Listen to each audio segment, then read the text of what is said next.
Rule ఏం లేదు. ఏ ration vehicle కనబడినా రాత్రిపూట్ల కొంతమంది రేషన్ డీలర్లు అయితే ఎండియూ వాళ్ళు అయితే పర్టికులర్ ఇదే పెట్టుకుని ఎక్కడైతే కొద్దిగా ఇబ్బంది ఉంటుందో ఆ ఏరియాకి వెళ్ళి రాత్రిపూట్లు ఇచ్చారు బియ్యం. పొద్దున్నే ఇచ్చేవాళ్ళు తెల్లారుజామున కల్లా. ఇప్పుడు వీళ్ళు ఏదో టైమింగ్ పెట్టారు కదా, ఎండియూ వాళ్ళు పొద్దున్నే తీసుకెళ్ళి ఇచ్చేసేవాళ్ళు. ఇంకొకటి కూడా సార్ ఇందులో నాకు తెలుసు, నేను కూడా చూశాను, నేను తీసుకున్నాను కూడా, అందుకు చెప్తున్నాను. ఇప్పుడు వీళ్ళు చెప్తున్నారు కదా, నిన్న నాదెండ్ల మనోహర్ గారు అన్నారు కదా, రేషన్ ఇప్పుడు ఎక్కడి నుంచి అయినా తీసుకునే వెసులుబాటు అని.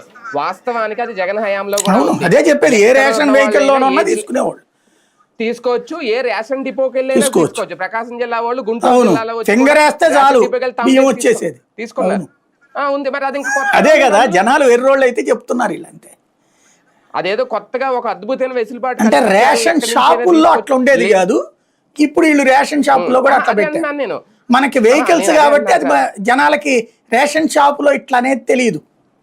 అది అంటే జనానికి తెలియని దాన్ని వీళ్ళు వాడుకుంటారు అంతే. ఎండియూలో ఎక్కడైనా తీసుకోవచ్చు. ఇప్పుడు నాకు తెలిసిన వాళ్ళు శ్రీకాకుళం నుంచి వచ్చి ఇక్కడికి వచ్చిన వాళ్ళు ఇక్కడ తీసుకునేవాళ్ళు బియ్యం.